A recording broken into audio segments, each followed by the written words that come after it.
I'm called upon the next participants, the entire panelist, Ms. Prosper Juliet from CEO Digital King Marketing Solutions, Mr. Vivek, founder Work Readiness Hub, Ms. Claire Bale, Director of Marketing, Nottingham Girls High School, Ms. Jaslyin, Head of Client, Digital Channels and Content Marketing.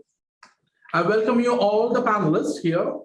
About Ms. Prosper, an innovative and enthusiastic entrepreneur with 8 years of expectational experience in marketing, customer interaction and management, a marketing consultant, brand ambassador, sales team builder, and professional digital marketer, as a public speaker and life coach. She's actively engaged with youth NGOs as a psychosocial counselor by professional. On social media, she's a woman behind the Prosperous Women's page, a platform that motivates young people to live a purpose-driven life in entrepreneurship, mental health, and spiritual life. Mr. Vivek, founder, Work Readiness Hub. Mr. Vivek is a relationship, result-oriented, and network-driven professional with over 60,000 hours of experience from the consumer space across urban and rural retail, covering modern and general trade, e-commerce, digital marketing, youth marketing, and influencer marketing areas. He has played multiple roles at leadership positions, managing large team of people. He has worked across various sectors, including retail, FMGC, fashion, pharma, wellness, and toys, with extensive travel within India and various international markets. He possesses multi-industry experience and is now serving a mentor and trainer to the youth community. He serves in the capacity of mentor-cum advisor to educational institutions and mid-sized organizations and help them by playing the role of change catalyst. With his professional side comes the blending of his social side, which has been equally strong. He has been engaged on the variety of community initiatives of over 25 years now. Currently, in addition to being a Rotary member, he also serves as GOI Atal Innovation Mission. Currently, he is in a mission to navigating the youth on their career and workplace needs by striving to build on their skill set relevant to the workspace environmental, and also assisting organization to achieve growth on multiple times from strategy thoughts to execution. Ms. Claire, Director of Marketing, Nottingham Girls High School, founder of anti-racist blog, that's a big crazy. Claire has become a leading voice for diversity and inclusion in Nottinghamshire community in the UK. Her determination to get more people talking about racial equality has led Claire to become a trustee for the Nottingham UNESCO City of Literature, partner of Real Talk TV, and writer of the Black Policy Institute. Claire works in education as a diversity and inclusion lead for the Girls' Day School Trust, a network of 25 schools, where she is also the Director of Marketing for Nottingham Girls High School. Claire has enjoyed a successful marketing career across a number of industries and has a passion for understanding people and driving change. Ms. Jaslyin, Head of Client, Digital Channel and Content Marketing. With over 20 years of B2B and B2C brand, marketing and communication regional experience in various industries, Jaslyin specializes in brand building, client experience, management, content strategy, and multi-channel performance marketing. She has managed regional marketing team across the Asia Pacific in global MNC, including Citibank, EY, JLL, Kantar, Credit Suisse, and State Street, driving marketing informations, building go-to-market strategies, and getting up high-performance marketing teams from the ground.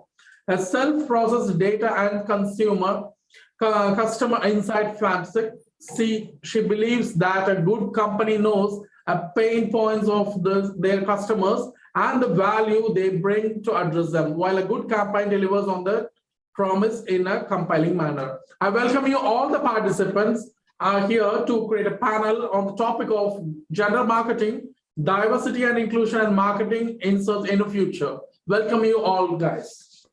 Thank you so much for that warm introduction. Really appreciate that. Are we good to go now?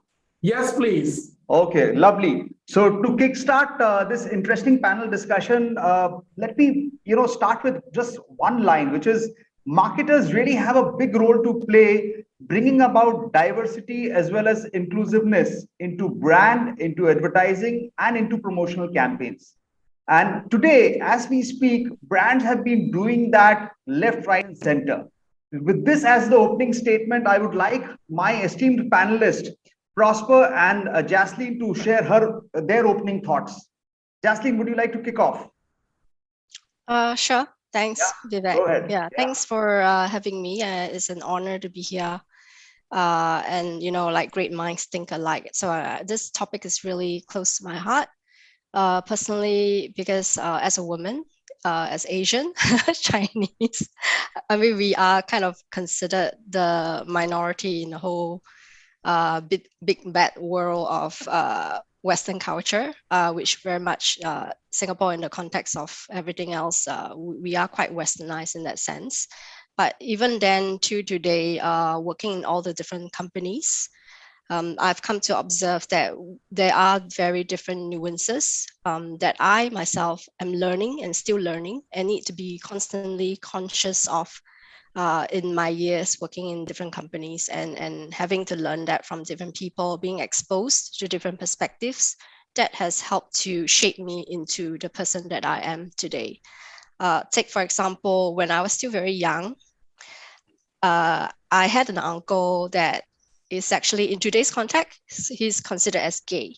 But at that time, when I was young, growing up, seeing him, that he was dating guys, it didn't occur to me there's something strange. I didn't know what the concept of being gay means. And to me, it's a very natural part of process that I grew up with. It was only when I was in school and I started out working, people were around me, there were a lot of noise about this is not right. And that's where, I suddenly woke up one day and like what I've taken for granted to be right might not be natural to other people. So then that's where I find myself having to kind of like be that change ambassador to help my uncle to speak up and to try to change the perception of all those people around me and tell them that, hey, actually there's nothing wrong. Like we are all humans and we all have the right to love whoever that we choose to at the end of the day. So then when I started working in MNCs, then this become a really big thing. We call it pride nowadays.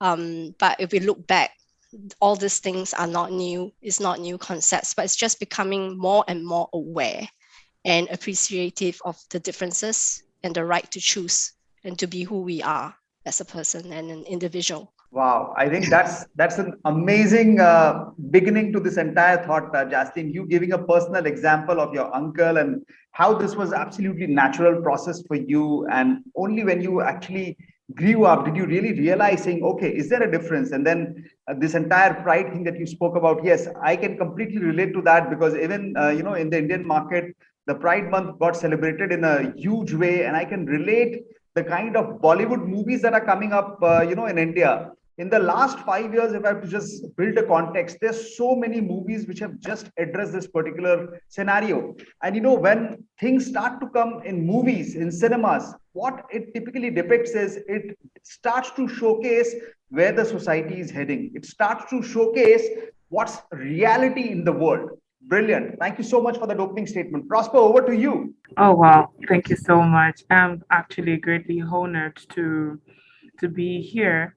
And I would really say that marketing plays a very huge role in diversity, because looking at our country, Zambia, in the past 10 years, we've actually had different people from different countries wanting to come and showcase their products and introducing their cultures. So I think this is where we've got to really learn and eat. I'm actually a fan of Indian food, but it didn't just come about like that. It's because they had to come and bring on board their culture, and they also had to and we also had to introduce our own culture to them, and then that actually made a lot of sense. So I think marketing plays a very huge role in diversity, and they also had to not discriminate our culture, but to actually embrace our culture the way it is. For example, you find a lot of foreigners like Indians speaking our own language to get along with us. So inclusivity and diversity plays a very huge role. It has to bring cultures together for us to reach a common goal. Wow, I completely understand and completely agree to what you are really, talking about, Prosper, where you are really coming from. And as we go deeper into the discussion, I'm sure a lot of these elements will start to come out at a deeper level. So this brings us to this question saying, what does having diversity really brings on board? To my understanding, the moment I look at this power word called diversity, what really pops up in my mind is a dimension that can really be used to differentiate groups and people from one another. And the moment we talk about a dimension like this, we start to look at people from different age, gender, ethnicity, sexual orientation, education, national origin. There's so many different facets. So would you like to really kickstart your thoughts connected to why having diversity is such a key? And would you like to go deeper into this context? Prosper, would you like to start with that? And then we can go to Jaslyin probably. Okay, so diversity is very important because in every aspect of the business, away from just the marketing, diversity is very important because when you are advertising a certain type of a brand, you need to know who you are targeting specifically, what type of group you are targeting, and what type of age group you are also targeting. The other thing that I would say why diversity is important is because it brings about innovation and creativity. So when there is diversity, you actually find that in a workplace, you won't just find one type of people. You actually find several types of people. One example I would give is that there are some certain companies that would limit their maybe application for a position to those that are graduates only and not those that have experience, because there are people that have huge experience but don't actually have the qualifications. So diversity actually opens up a company to have brilliant ideas when they bring different sets of people. So you have those that have the experience and those that are graduates. So having the two types will actually make you break it down in terms of when you are solving problems, when you're coming up with innovative ideas, because you're actually covering different types of people and what they would actually need. Yeah. That's great to know. I think that's a great perspective that you have shared here. You are saying that in any workplace there's two kinds of people. One, if the eligibility criteria is to have a minimum level for the entry, you are saying why just limit yourself to that? Why can't you also look at people who bring in some incredible work experience? They may not really have the qualification, which probably the workplace can actually help in getting. And then that's where a lot of diversity can really come. And yes, that invariably could be one of the angles. Jaslyin, what's your view to this and to any other thoughts that you would like to add on? Sure. I think, it's also being aware, like culturally aware. Like maybe 10, 15 years ago, we can say that we are culturally less aware of what diversity and inclusion means, especially as we are less exposed to different cultures, including global cultures, aside from the ones that we grew up with or are educated on. But now I think it's different, and anyone to claim that is actually less convincing, unless we have been living in a cocoon like a hermit, all this while, and not aware of what's going on around us. And to me, I think, Prosper, to add on to your point as well, I fully agree. Diversity is about ensuring that there are people from different backgrounds to bring about different perspectives, ensuring that these people and what they bring to the table and their views are supported, that they feel included. For example, coming from a bank, like as our part of our hiring practice, we try not to only hire people who have only worked in, for example, banks all their lives, but we focus more on their transferable skills, their experience in their respective fields of expertise, rather than just the kind of a degree or certifications that they have. And having different perspectives, I find it also very important to prevent groupthink, because I think nothing kills innovation, like what you said, more than groupthink. So ultimately, I'm fully on board. I think diversity will bring about greater sustainability in our business growth, as well as better decision making for better long-term profitability. Okay, so sounds interesting. You have brought the element of sustainability here. So the moment we look at a perspective like this, Jaslyin, do you really see that these things are only possible when it is driven at a strategic level? So does diversity and strategy really go hand in hand at the top-down level? What would be your view, Jaslyin? Yeah, I mean, I did read somewhere that, boards with at least 30% of women representation actually tend to drive higher profitability and margins for the business in the longer term. And of course, looking at that aside, if we're a bit more strategic, it's a bit of a chicken and egg thing, right? Like where do we start? It's not just for the sake of fulfilling or checking off a quota, like you have X number of women on board, you have X number of different race on board, but more just looking at the big picture. If we find ourselves asking, why do we need to fulfill this quota? Then I think that's where we need to check ourselves and say, why is it so difficult? Can you imagine the tables that turn and you say, why do we need that many men on board? Like, why do we need this, to put it into that perspective? I don't think it will sit well. So every time we find people asking that kind of questions, I try to turn the tables around and put that perspective and put somebody else that's the majority into that context. And they find that, okay, there's something wrong with this sentence. Yeah, that's it. So yeah, there you go. Oh, that sounds interesting. So this brings me to another question, which probably I'm coming to you, Prosper.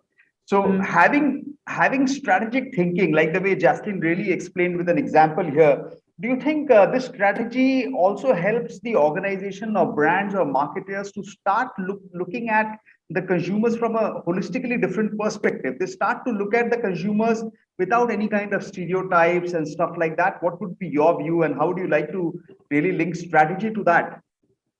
So I think strategy is very important because it actually helps you understand the kind of an audience you would want to reach out to. I think that one of the examples I can actually give is that you can't copy and paste a strategy you used for a product that you launched 5 years ago for another product that you are launching in the 21st century. It actually won't work well. So strategy actually has to go hand in hand with what is trending. And it actually helps a company to reach out to the consumers with what they actually need. For example, in the times that we are in, we always make sure that the strategies that we are creating match with the young people, because actually the young people that are making brands to sell out. Yeah. Okay, so you are saying that strategy needs to be built in sync with the changing and evolving times, which is so true. So does this also mean that all the stereotypes that probably brands may have had in the past of what's really the right definition of beauty and how things have really progressed, those things must have seen a sea change? What would be the view of both of you on that? Jaslyin, would you like to kick off? Yeah, Prosper, go ahead. I think there would need to be an advancement, a polishing up. For example, we wouldn't really say the marketing in general should be taken out of the way and we should just focus on digital marketing, because as we look at the statistics of the world, not everyone has technology yet. We are still getting there that everybody should have technology. That means that it should be a balanced sector. So a strategy should be able to attend to the audience online and the physical audience too. Okay, that's great to know. Jaslyin, what would be your view to this? Sure, I think this strategy stereotype, it hits it hits a spot with me, because ultimately I really do think companies need to ensure diversity and inclusiveness in their entire product strategy.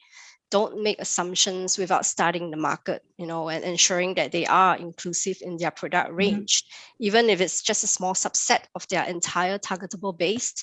Because these companies will find that they will have competitors coming in to serve the so-called underserved and under-targeted by offering the very product that they didn't, because it didn't look profitable to them initially.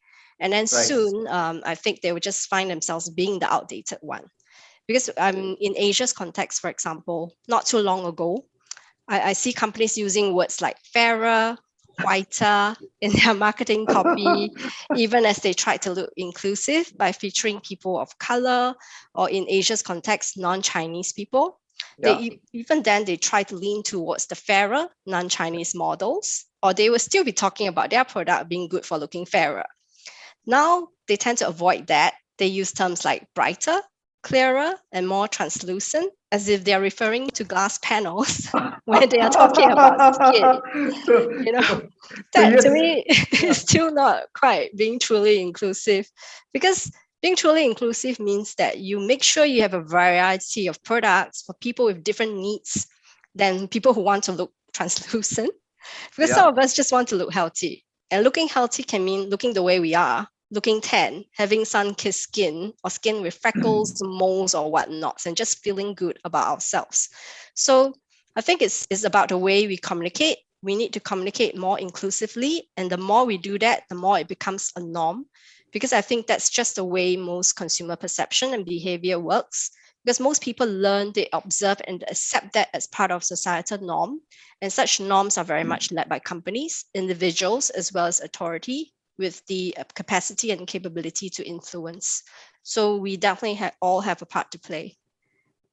Wow. I can completely and seamlessly resonate with what you have just said, Jaslyin. And I think, two things which I'm really picking up from what you have just said is, one is it's the right time to, bring the word inclusivity into our discussion, because we are talking about D&I with the element of marketing intersection in the future. So another element that strongly comes across with the kind of examples that you've given on fairness and the other anecdotes and analogies that you've really expressed is the power word called authenticity.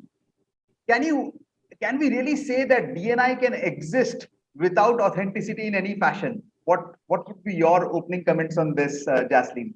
So I think it's really, preventing unconscious bias in our advertising. And marketing has a huge role to play the way as we shape the approach, from the selection of the visuals we want to feature to the messaging we want to communicate. Sometimes it can become a double-edged sword as we continuously choose to feature certain stock images of people that look a certain way, or creative concepts that illustrate a certain stereotype. We might be unconsciously enabling that bias, as the more we use, the more we are providing those signals out there to the public that these are wanted and an accepted form of imagery, messaging, and creative concepts. And that feeds into the whole biasness, as then the providers or suppliers of these creatives and images think that's the demand they need to cater for. And then it becomes a vicious cycle. And with AI, ML, it's like garbage in, garbage out. Then they learn, and then they will think that is the norm and that is the right thing. So we need to make sure that there is diversity, inclusiveness in everything that we're putting out there. So you have aptly picked up the example of how brands are using imagery that doesn't relate to the geography where the brand is getting showcased. I can completely relate to that because, looking at our Indian market, there are quite a few brands who in the past have used those kind of imagery, showcasing international personality in the local market. And then the moment you look into something like this, you see that there's a complete disconnect because, we are a land of so many countries, and there's a clear divide of urban and rural. A large part of India is the rural part of the geography that we typically talk about. And for them to relate those kind of people is beyond imagination. So it's a very, very fair and apt point that you really brought forward here. Prosper, what would be your view to the current context that Jaslyin have really expressed? So I think I just love the example that you gave, that diversity and inclusion actually does quite a lot. I think one example I would give, and it keeps shocking me, I once met a company, an Indian company that came to Zambia to sell hair products. When you look at the texture of the Indian hair and the texture of African hair, it's so different. And then it says, buy this and your hair will grow. So I don't understand, because the image itself is showing me Indian hair. I'm like, these people have Indian, like long hair naturally. So now how does that match with me? So you find that some brands don't end up reaching their targets simply because they didn't use the right image. Yeah. So the right image should be used to the right target audience. And I think culture also plays a role. It's important to actually reach out in a language people can use. I love it that some products in, especially India, you find that even if they write English, they write in Hindi as well. Yeah. For Yeah.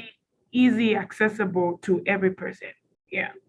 No, not just that. Let me also add that in India, it is much beyond that. You go to different states of India and they are parallelly using the local regional language. For example, you go to Tamil Nadu, which is the south part of India, you have Tamil as a language. You come to Mumbai, which is Maharashtra, which is central part of India. It's the financial capital of India. People are using the local language, which is Marathi. Just like Hindi is a language, Marathi is another language. So that is happening much deeper, because regionalization has gone to a whole new level in the last 1 decade or so. So with this, let me just come to the point of inclusivity. The moment I think about inclusion as a word, I feel that inclusion is more about having the perspective at a strategic level. And having inclusion need not be an expensive affair at all. And one of the classic examples that comes to my mind is about bringing genuineness. The moment you think about inclusivity, and if the brand or marketer or the organization wants to be genuine, then what will really happen is they will start to look at diversity focused marketing initiative that actually doesn't really come as tokenism or lip service. They actually, include holistic and all encompassing view of the organization, of the brand, of the people. So this is what my thought with respect to this is. What will be your thoughts to what I've just shared, Jaslyin? Yeah, I think it has to be part of the DNA of an organization. It has to be part of our core values, because authentic storytelling, it starts from within our organization. It needs to be seeded into every business function, including the suppliers that marketeers work with, the influencers that we engage to promote our brand and services, and right down to the corporate partners that we work with on joint promotions, not just the people that we hire. And ultimately, D&I is also not just giving out rainbow cupcakes and then telling everyone you're inclusive or to be inclusive. It needs constant education. I like that idea. I mean, everybody loves rainbow cupcakes, but it's just the icing on the top, right? Because we need to build a good foundation. And to do that, we need constant education. We need reminders. We need measurement. It needs to be incorporated as part of our goals, or every employee's goals, if you ask me. Not just about clocking number of training hours, but really practicing what we preach in the way we work, we operate, we think, and how we communicate to the public. Okay, that's great. Prosper, what are your thoughts? I think it's very important to include the employees in growing a brand. It's very important. Reason being, I've come across this in my country where if they want to market a product, so they're going to use brand ambassadors. Okay. Brand ambassadors, give them a once-off payment. They're just going to bring the huge following and it ends there. But if they are to reach out to the brand ambassador, they have no idea of what your brand is about. Totally no idea. All they did was just to bring you the people.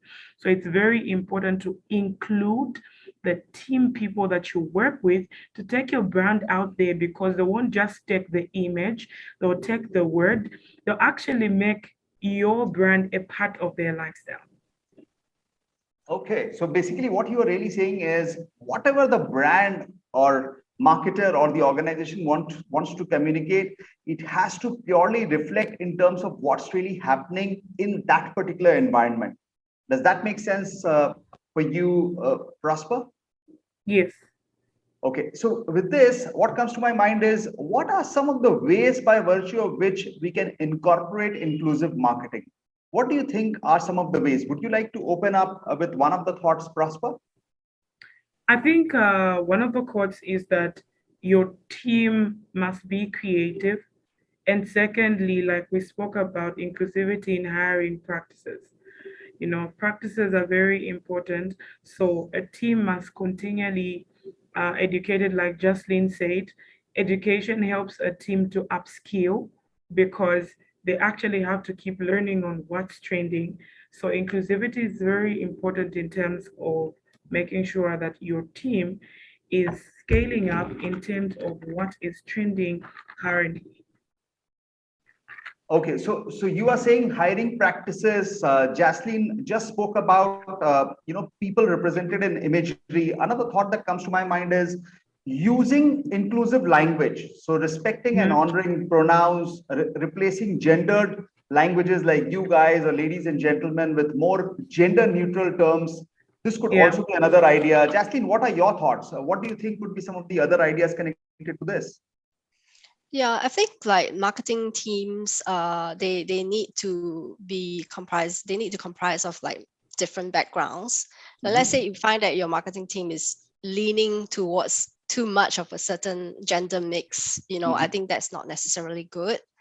And also too much of certain similar backgrounds, be it working experience, even educational experience, or even sexual orientation.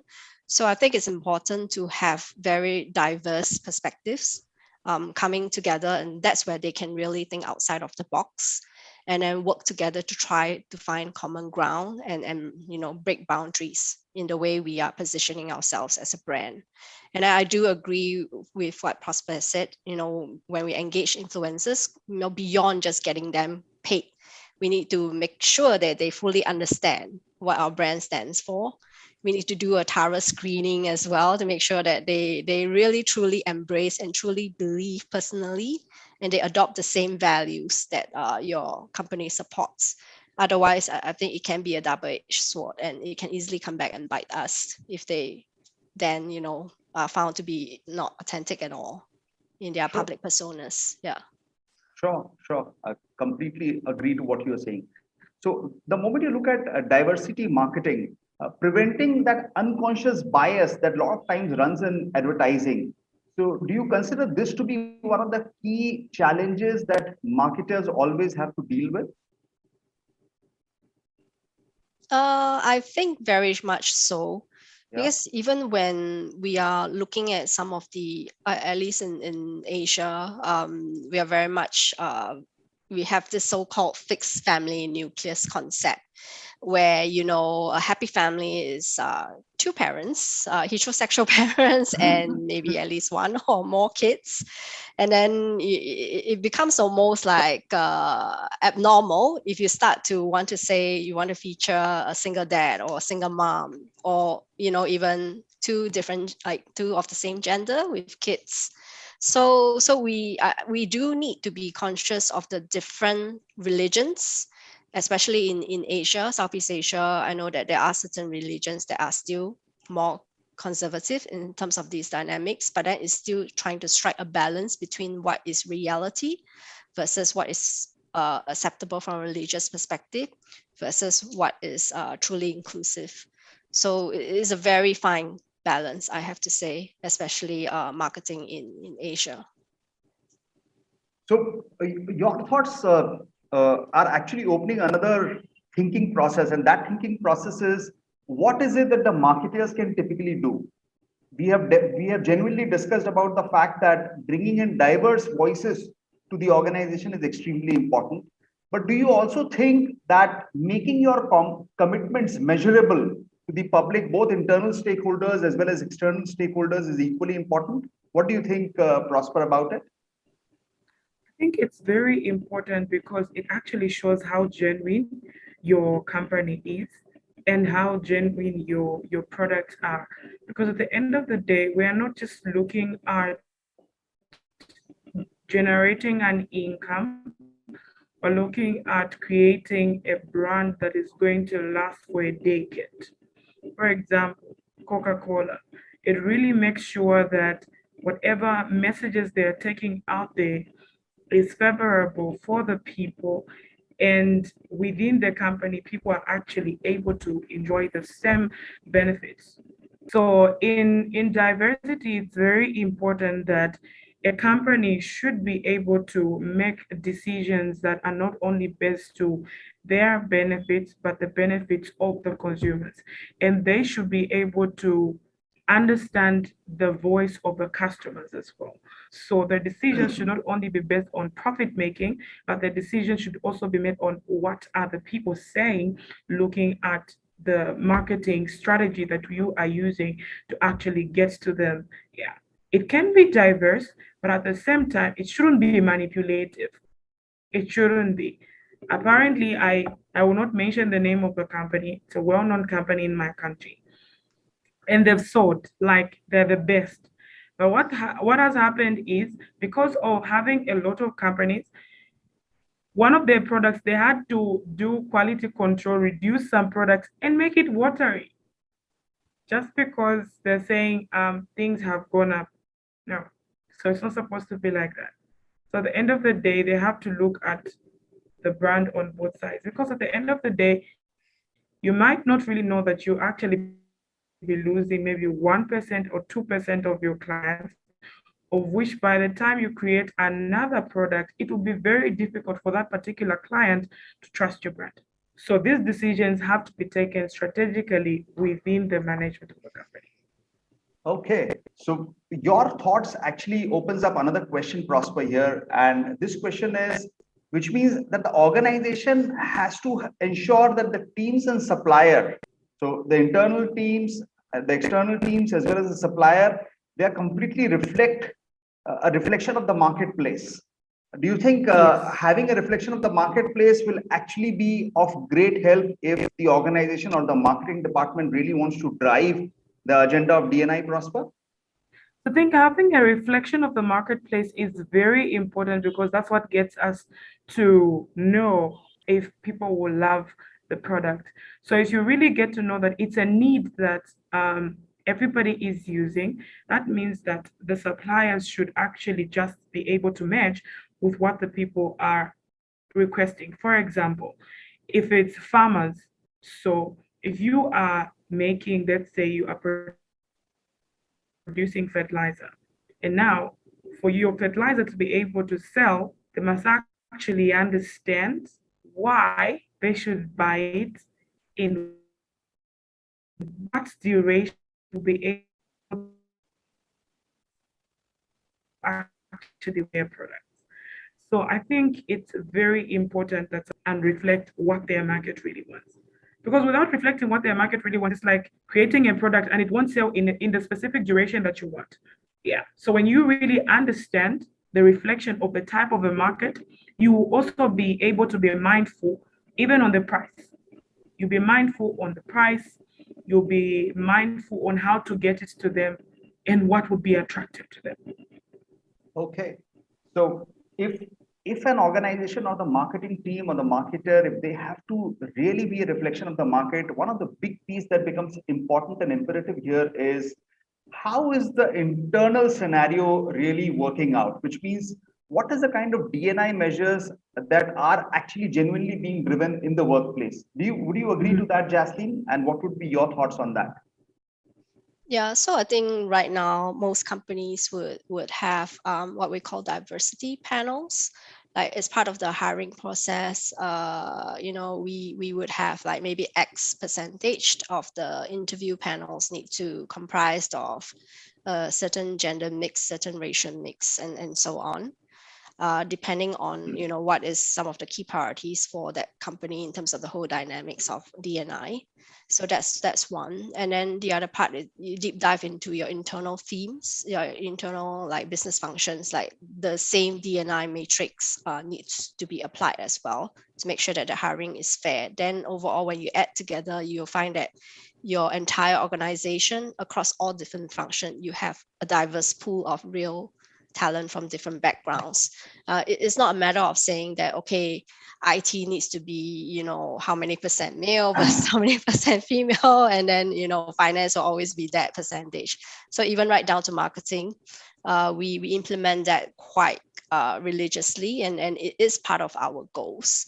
And it forms part of the management goals as well, all the way to the global goals. And if we fall short of that, actually, then it's something that actually implicates everybody, and everybody actually needs to answer for it. So that's just how seriously I think most companies should take it in terms of D&I. Okay, so one of the ways by virtue of which this could actually go deeper into the marketplace and to the external world is when the organizations start to share personal stories, when the organizations actually start to share personal stories of employees, of individuals, of vendors, of variety of different stakeholders. Because today, the moment we talk about marketing intersection from a D&I perspective, it is no longer a limiting factor within the organization only, because every organization today has to operate in a holistic world, an holistic scenario.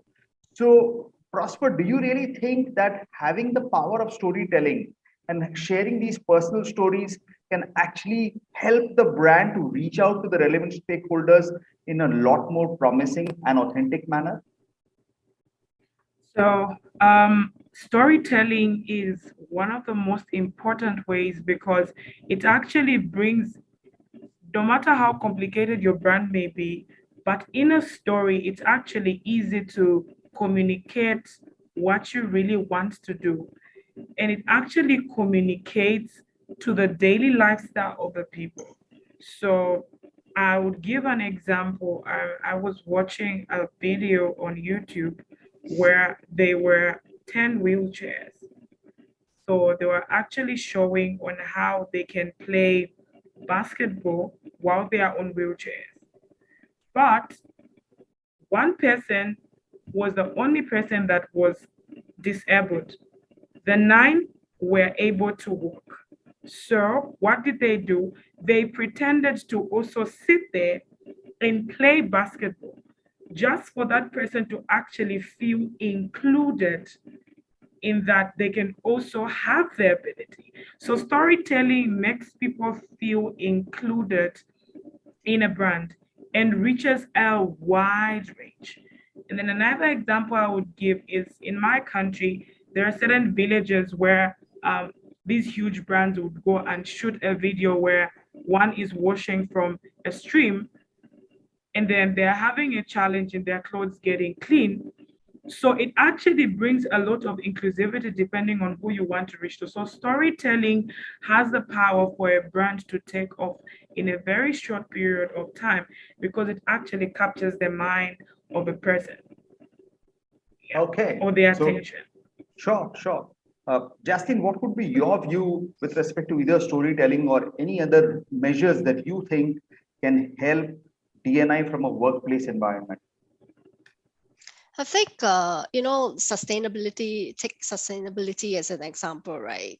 Now it's such a big thing that some companies have started to implement sustainability matrix or index, to their internal processes all the way to their external suppliers that they work with. And then they allocate or like attribute a certain model and rating of how much carbon footprints you're leaving behind, as a form of measurement and accountability.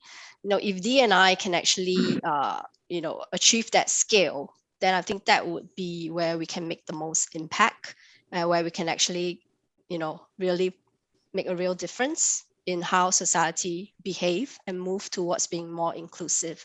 Because some people, of course, some companies are being a bit overly opportunistic and they start jumping onto the sustainability bandwagon. And I see that same thing happening to D&I already, where even though, because they think that they will cater to a certain market, they start, putting like maybe a token, 1 or 2 female like talent of that certain race that they want to market to, just so to make the consumers feel better. But at the end of the day, their product might still not be catered enough for that particular market because they're not really listening to the customer. They're just taking advantage of the D&I profits that can bring. to them. And to me, those companies will not last in terms of their product strategy, because very soon the homebound market of the target consumers, their companies will come up with something that actually caters to the demand that's missing and caters to the need that is missing. And then these companies will then start to lose business again. And then that's where they start to have to go back to the drawing board and think of something else. Yeah. So if they cater to the needs of the customer, they listen to what the customer really needs, tailor the product accordingly, then it's a win-win situation. And that's really truly inclusive. Very, very interesting. You have brought two important elements here. One is obviously sustainability. You spoke about it earlier also, and you have once again shared a few anecdotes connected to sustainability.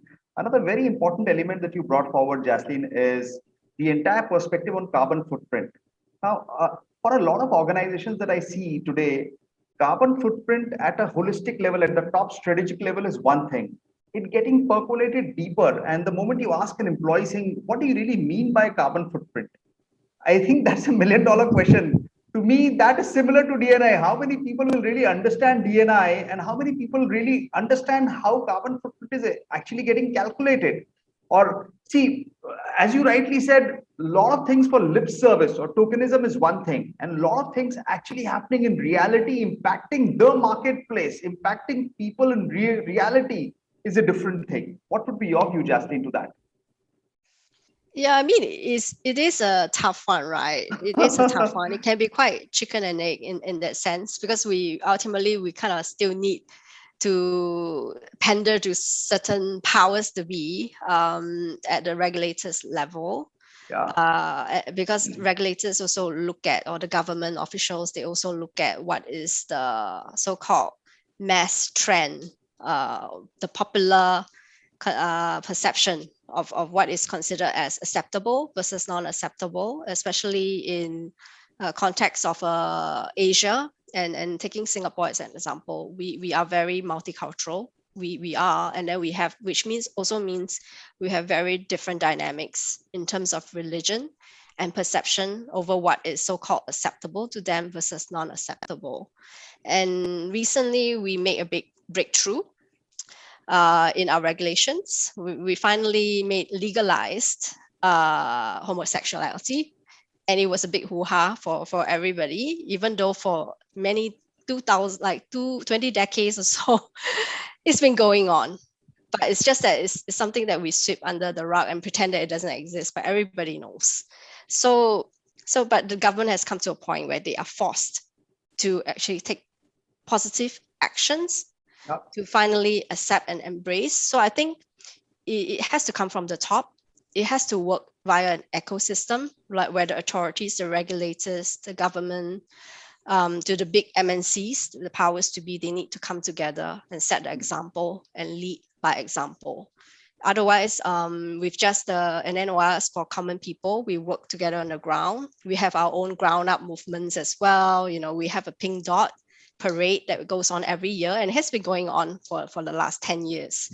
And so this pink dot parade has finally made itself heard and helped to push forward this movement. So ground up, top down, I think that's how it needs to work to really make an impact and then effect that change. So I would see that is how it needs to get done. Very, very interesting. Prosper, any thoughts that you would like to add to this? I think it's important what Jaslyin said. Building from ground up is very important, because the message should be unique, each group knowing its different needs, desires, and connecting with the brand. So it's very important to build from ground up, especially when decisions are made from stakeholders. That means that companies should be able to listen to their employees as well. Yeah, because they're actually the ones that interact with the customers. So when they give feedback, we should be able to make decisions based on what the customer's needs are. Well, much of my examples are from scenarios simply because I have much of experience than much of a so my scenarios are mostly from experience. So it's very important that you build from ground up And that way, you can actually be able to enhance the desires and needs to help people connect to the brand. Okay, so with this, let's just come to what really are the benefits of diversity and inclusion the moment we look at it from the angle of marketing. One of the thoughts that comes to my mind is it actually helps in broadening your reach significantly because you start to look at not just people who are your existing set of consumers or people with whom you link the product, but you actually start to look at all of those set of people who are currently not even part of your target group at all. And you can start to tap those set of people also who have simply passed by your brand before, any time, any point in time, connected to any of the touch points. Do you guys agree to this kind of a thought? And what else would you like to add in terms of the benefits? Jaslyn, would you like to go? Yeah, I mean, I fully agree.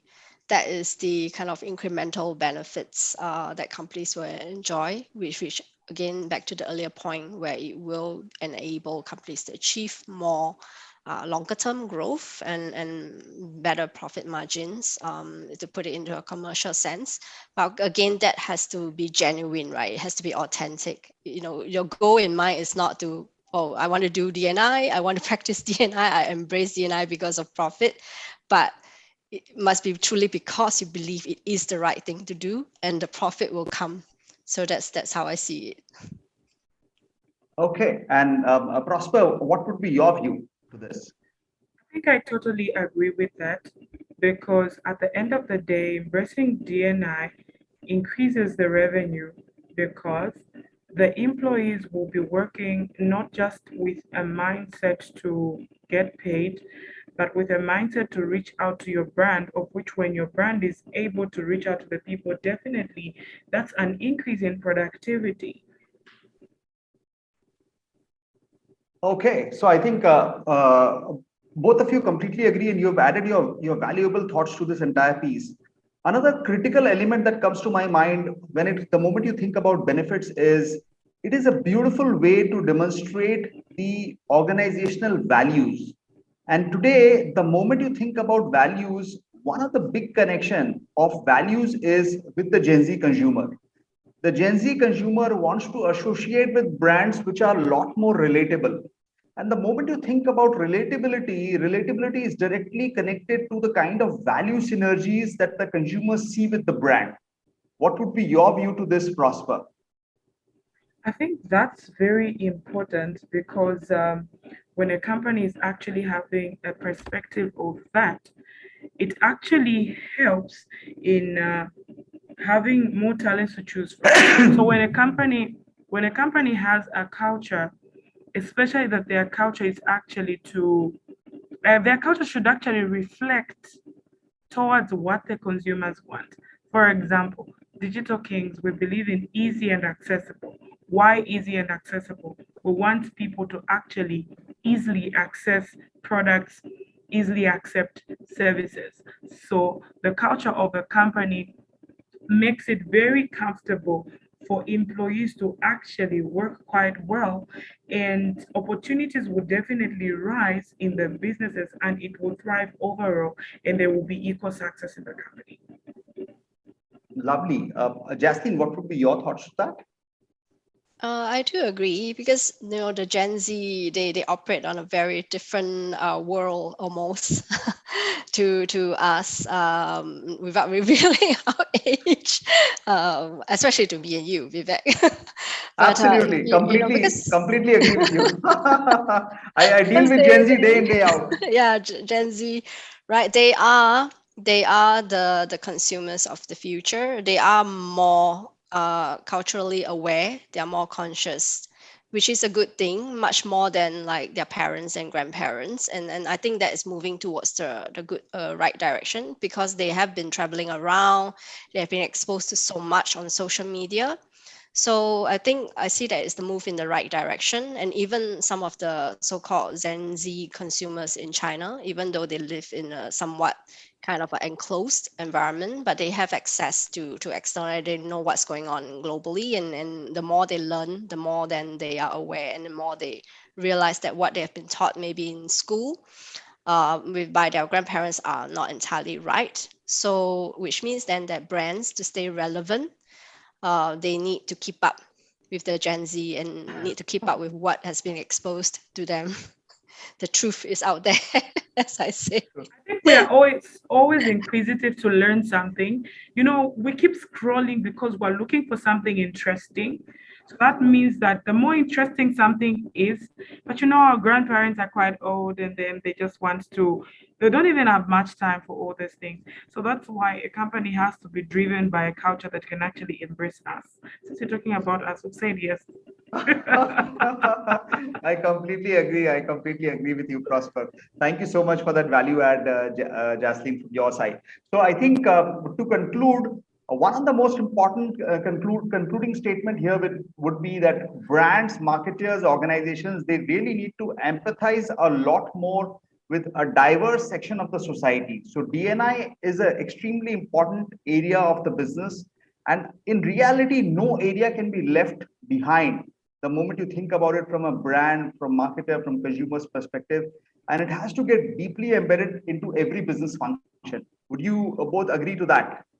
For sure, it has to be part of the DNA. Brilliant. So I think with this, we can take up if there are any questions. I think there's one question which has come in the question and answer. You guys can have a look at that. I think there's one question which has come up now.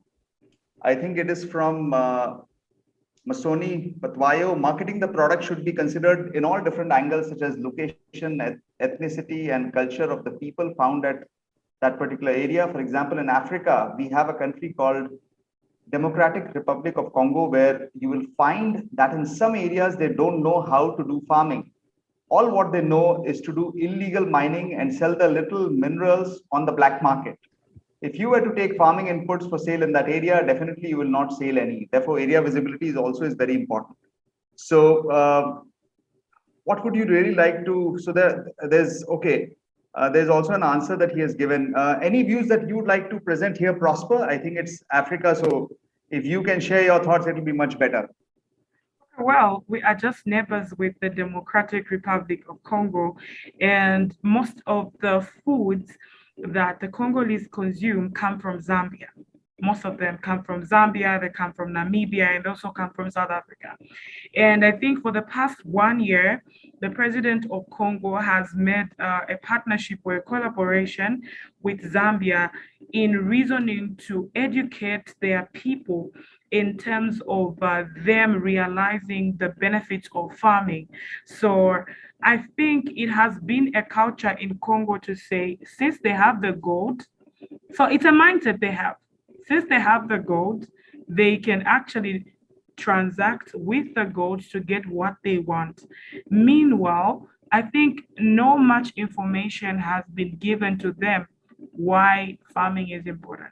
So I think it's very important to actually have an educational program. I think this is one of the reasons why, as Digital Kings Marketing Solutions, we just didn't want to be making money using digital marketing.